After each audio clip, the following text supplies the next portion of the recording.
Hello and welcome to Loan Functions. My name's Jeff, I'm glad you're here. Let's just jump right in. A loan payment has two values that change every month: principal and interest. In this short compilation, we'll learn how to figure out both for any given period. And stick around to the last exercise, because you'll apply what you learned to determine the incredible savings of an early loan payoff. First, let's calculate the total monthly payment with the payment function. In this first warm-up exercise, we're just going to get our bearings. Let's say I want to calculate the monthly payment of a loan. We type in the loan amount, we type in the annual interest rate, and we type in the term in years. Now we want to calculate our monthly payment. So we go with equals PMT. Now you'll notice that there are three required arguments. There are also two optional arguments. We're going to talk about those in the next exercise. As you can see, the arguments are rate, N per, which is number of periods, and PV, which is present value. Now before we enter these arguments, let's just observe something. There are really four values at play here. There's the monthly payment,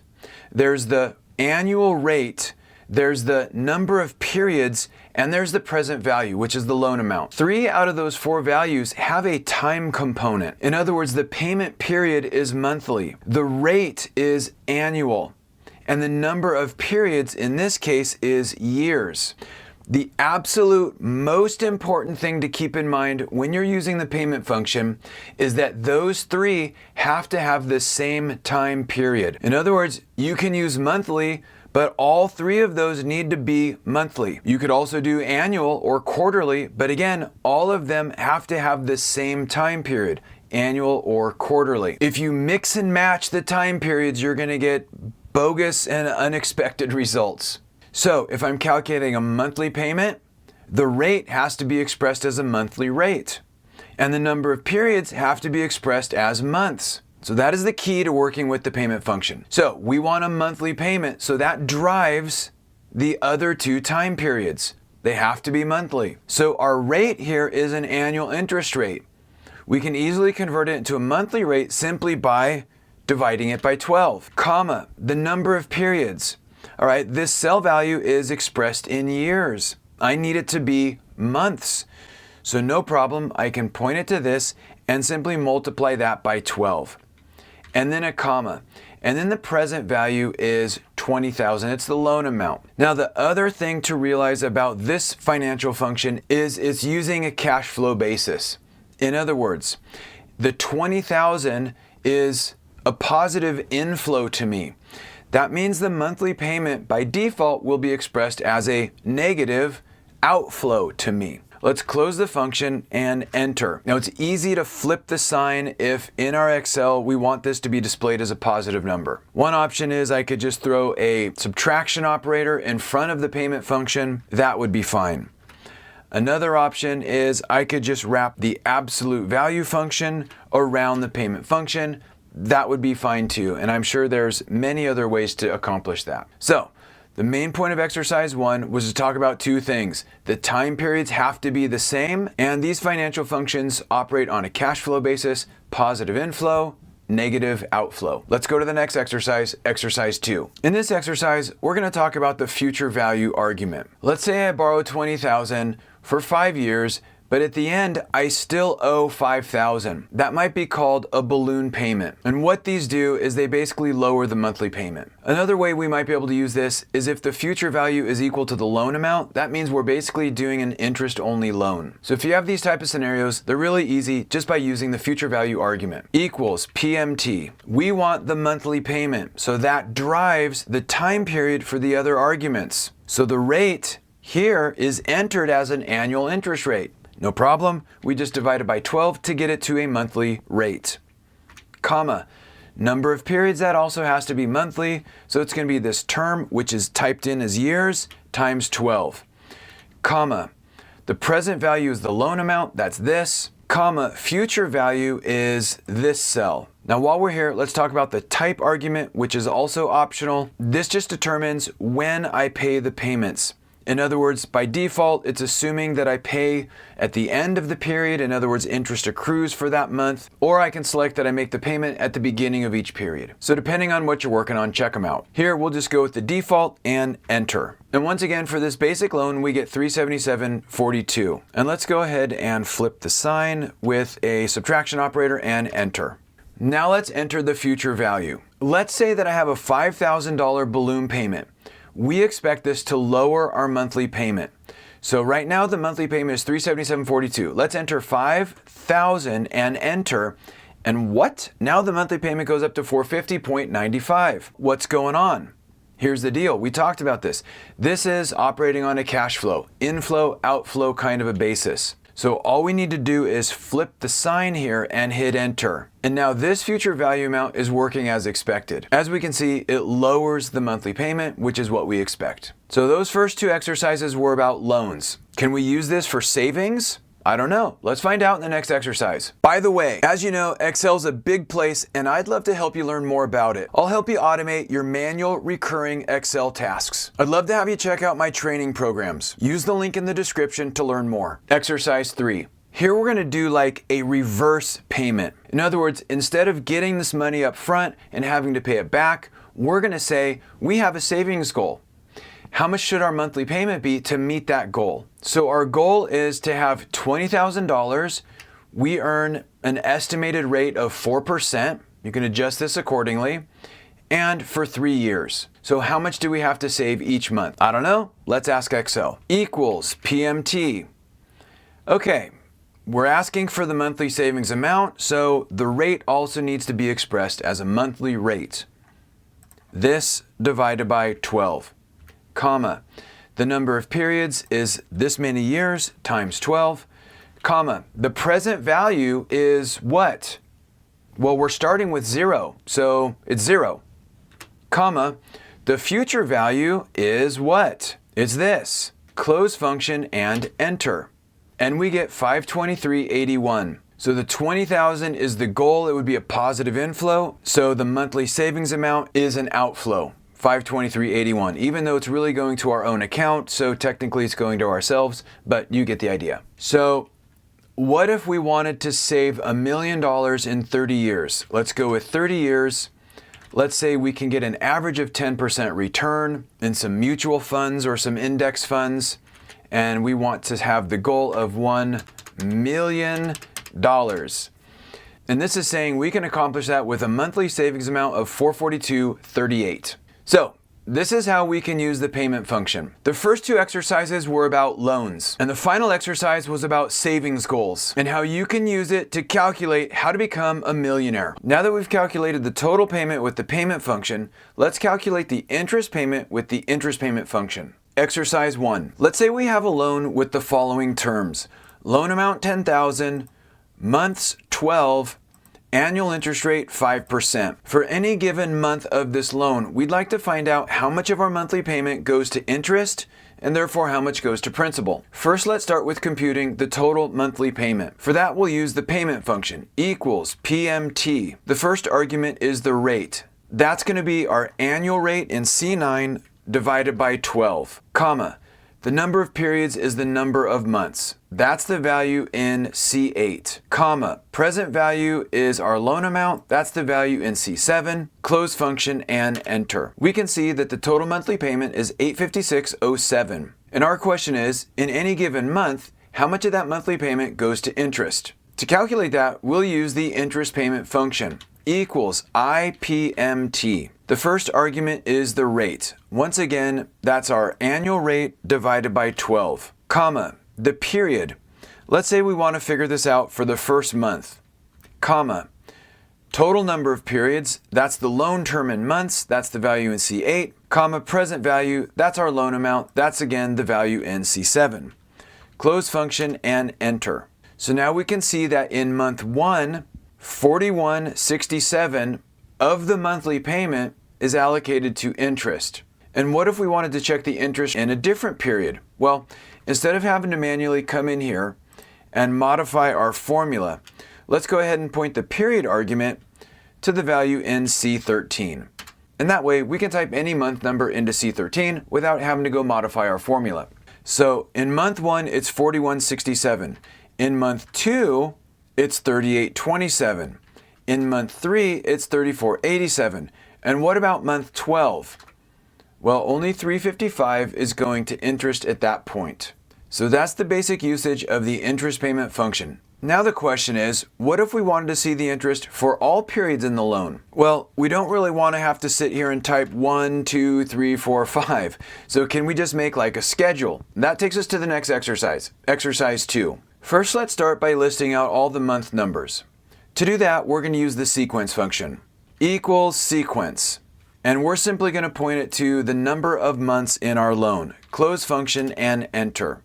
And now this is fully dynamic, so when there's 12 months, we get 12 rows.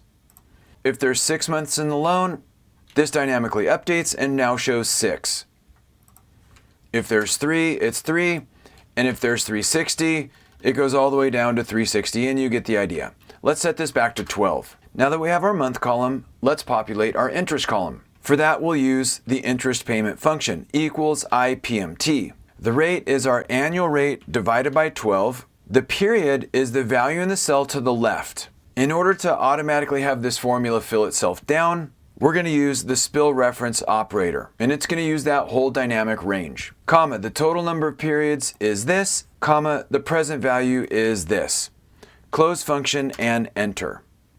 And now we have a dynamic schedule that shows each month in the loan, along with the interest payment for each period in the loan. And once again, this is fully dynamic, so we can change this as desired. Now, what if we also wanted to calculate the amount that's applied to principal and the total? Well, let's take a look at that in the next exercise. Exercise 3. We'll populate each of these 4 columns one at a time. Month, interest, principal, and payment.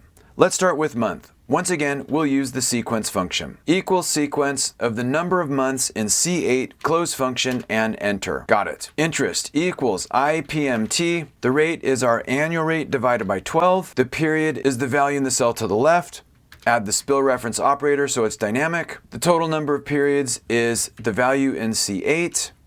And the present value is our loan amount in C7. Close function and enter. After interest is calculated, the amount of the monthly payment that's allocated to principal is the difference. So we can simply go equals monthly payment minus value in the cell to the left. Once again, to make it dynamic, we're going to use the spill reference operator and enter. And just to make sure that interest plus principal equals our payment, let's go ahead and compute the last column. It equals the interest amount, spill reference operator, plus the principal amount, spill reference operator.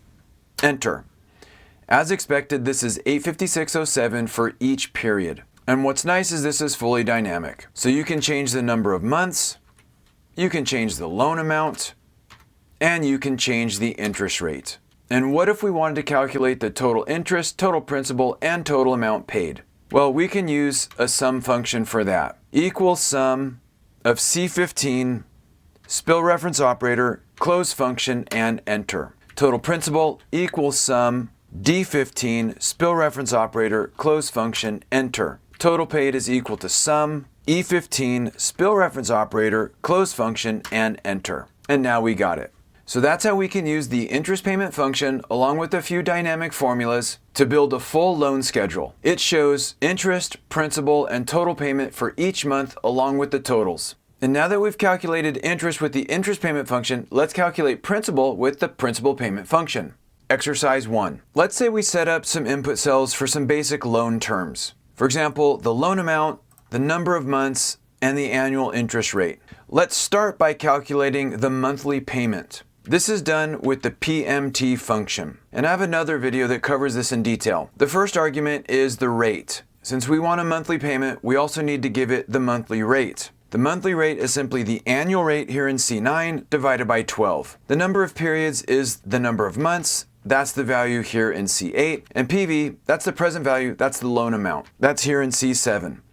Close the function and enter. Now we see that a loan with these terms has this monthly payment amount. So the question is, how much of this monthly payment is actually applied to principal? Well, that amount changes each month over the life of the loan. But the cool thing is, we can calculate that for any given month. We'll use the principal payment function. It starts like this, equals PPMT. The first argument here is rate. And once again, we'll take the annual rate divided by 12. The next argument here is period, and that's the month we're trying to calculate. For now, we'll use 1, comma, the total number of periods, okay, that's our loan term here, that's in C8, comma, the present value is up here, that's our loan amount in C7.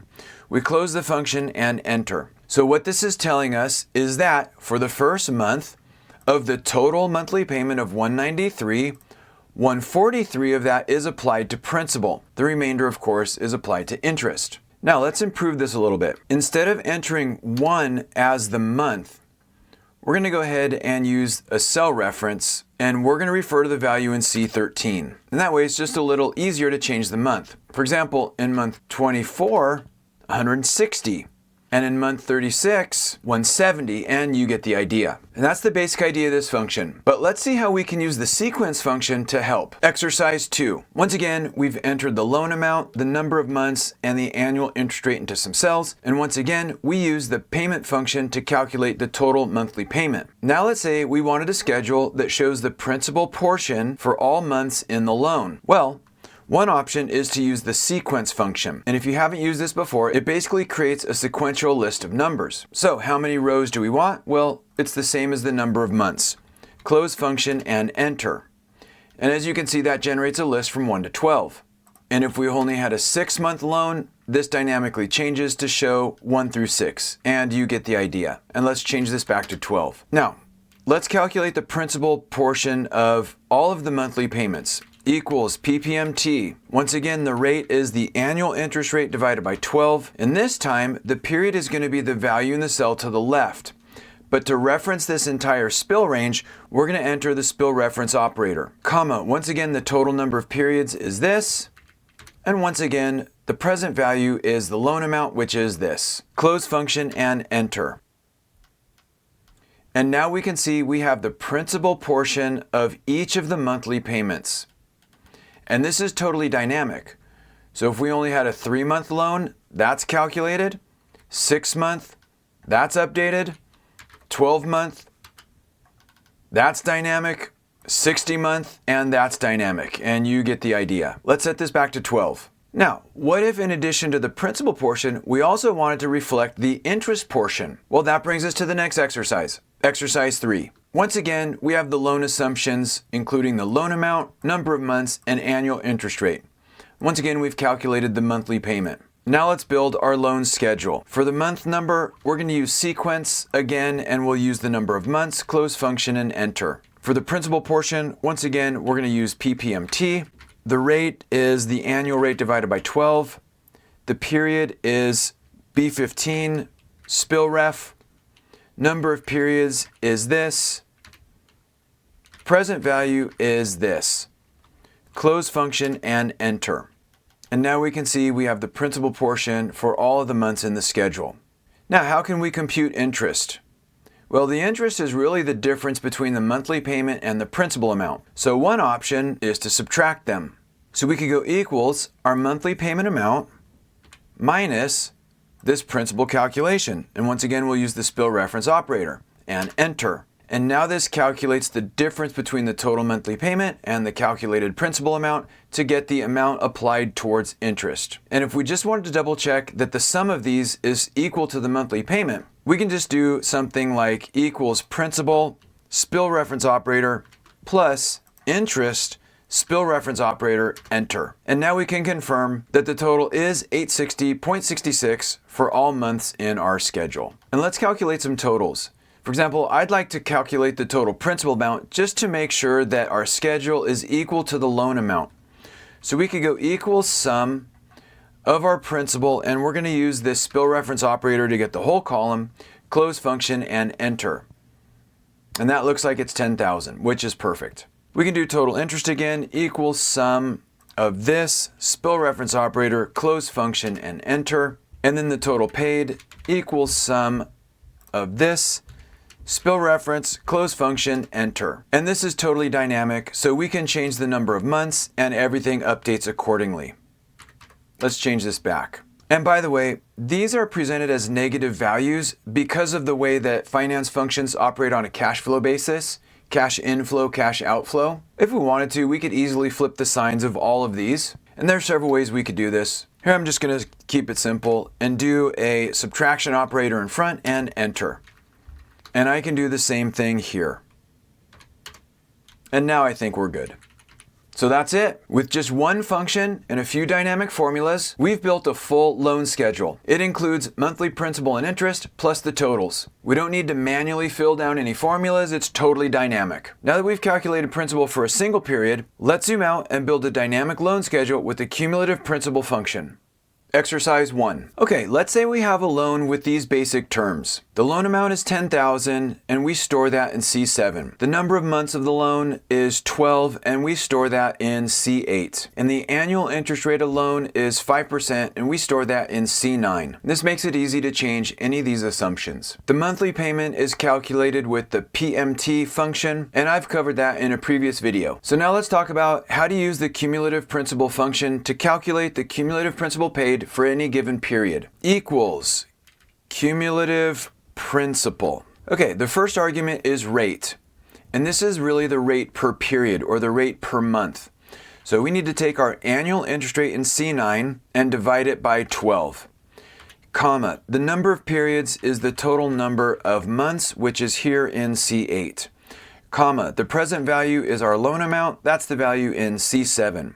The next two arguments are start period and end period, and that represents the time period that we want to compute the cumulative principal. In this exercise, we want to calculate the cumulative principal starting at period 1 to whatever period the user types into a cell. So we're going to enter the start period of 1, comma. The end period is going to be whatever month the user types into the cell C13. So we'll use C13, comma, and then type.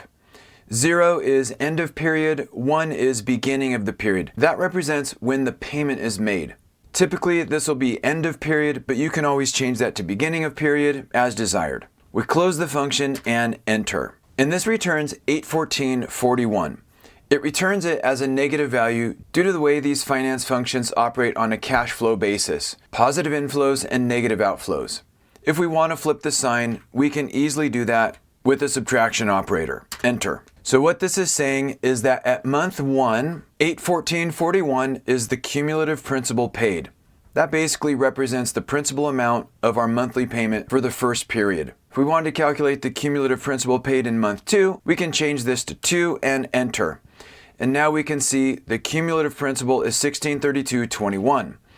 We can change this to 3 and so on, and you get the idea. But instead of entering each month one at a time, what if we wanted to create a schedule of all the months? Well, that takes us to the next exercise, exercise 2. Here we have the same basic loan terms. The loan amount in C7, the number of months in C8, and the annual interest rate in C9. The monthly payment was once again calculated in C10. So let's get a schedule of the number of months. For that, we're going to use the sequence function, equals sequence. And for the rows argument, we're just going to use the number of months in C8. Close the function and enter. And this is fully dynamic. So if we ever change this to a 3-month loan, that updates, 6 months, that updates, 12 months, that updates, and you get the idea. Now for the cumulative principal paid, equals cumulative principal. The rate, once again, is our annual rate divided by 12. The number of periods is the number of months in C8. The present value is the loan amount in C7. The start period will be 1. And the end period will basically be the month. So to calculate this, once again, we'll use the sequence function. And once again, we'll use the number of months in C8. Close the sequence function and comma, and we're back to the cumulative principal function, where we need the type. And once again, we'll go with end of period, but you can adjust that as desired. Close the function and enter. And once again, the default is to display these as negatives. If we want to flip the sign, we can easily do that with a leading dash or subtraction operator. Enter. And just to spot check this, if this is actually working, we would expect that the final cumulative principal paid is equal to the loan amount, and here we can see that it is. And this is dynamic, so we can easily change the loan amount, number of months, or rate. Now, what if we also wanted to see the loan balance? Well, that takes us to the next exercise, exercise 3. We'll use the same basic loan terms. And we'll store the loan amount in C7, the number of months in C8, and the annual interest rate in C9. Once again, we'll use the sequence function to populate our month column. The number of months is in C8, close function, and enter. Cumulative principal. That is going to be equal to the cumulative principal. The rate is our annual rate divided by 12. The number of periods is C8. The present value is our loan amount in C7. The start period is 1. And the end period is, once again, we'll use the sequence function. Sequence of the number of months of the loan. Close function, comma, and we're back to cumulative principal, where we'll use 0 to specify end of period. Close function and enter. And once again, if we want to flip the sign, we can just use a leading subtraction operator. And just to double check, we can confirm that the cumulative principal paid by the end of the loan is equal to our loan amount. Perfect. To calculate the loan balance at any given month, we simply need to take our loan amount minus the cumulative principal amount. And we're going to use the spill reference operator so we don't have to fill this formula down. Enter. Now the formatting is a little wacky, so I'm going to go ahead and update the formatting. There we go. And now we can see the loan balance at any given month. And just to confirm, by the end, the loan balance should be 0. And it is, so this appears to be working. And this is fully dynamic, so you can change the loan amount, the number of months, and the rate as desired. As you can see, this function makes it easy to calculate a loan schedule. And we can see the cumulative principal paid by month as well as the remaining loan balance by month. Now that we've used the cumulative principal function, it's time to use the cumulative interest function. Exercise 1. Let's say we have a loan with the following terms. The interest rate is 5% and that's stored in C5. The number of months is 360 and that's stored in C6. Basically, that's a 30-year loan. And the loan amount is $100,000 and that's stored in cell C7. The cumulative interest payment function helps us calculate the cumulative interest paid at any given period. Let's say we want to calculate it for month 1. So we'll enter the value 1 into cell C10. Now it's time to write the formula. Equals. And we use the cumulative interest payment function. Now the first argument is the rate, and that's going to be our annual interest rate divided by 12. The second argument is the number of periods, and that's the number of months stored in C6, comma. The third argument is the present value. That's just our loan amount here in C7, comma. Then is the start period. So we want to calculate the cumulative interest between which two periods? Well, between 1 and whatever value the user has typed into C10, comma, and then the type. This refers to the payment. Is it at the end of the period or the beginning of the period? Typically, this would be 0 for the end of period, but you can change this as desired. Close the function and enter. And now we can see the cumulative interest is $416.67. That is saying that the cumulative interest paid between month 1 and, in this case, month 1, in other words, for the first payment, is $416.67. By default, this is expressed as a negative number because the loan amount was a positive number. These finance functions work on a cash flow basis, where a loan is an inflow or positive number, and the payment is an outflow or a negative number. We can easily flip the sign by throwing in a leading dash. Now it's easy to change the month. For example, if we wanted to see the cumulative interest paid between the start of the loan and the second month, we could change this to 2. And now we see that's $832.83. For the first 6 months of the loan, we will have paid $2492.45, and you get the idea. And that's the basic usage of this function. Now that we're warmed up, let's head to the next exercise, exercise 2. In this exercise, we're going to use this function to calculate the total interest of a loan. Once again, our rate is 5% stored in C5, the number of months is 360 stored in C6, and the loan amount is $100,000 stored in C7. Now let's calculate the total interest over the life of this loan. Equals, and we'll use the cumulative interest payment function. And once again, the rate is our annual rate divided by 12. The number of periods is the number of months in C6. The present value is the loan amount. The start period is 1. And the end period is simply the number of months stored in C6, comma, and then we're going to go with end of period.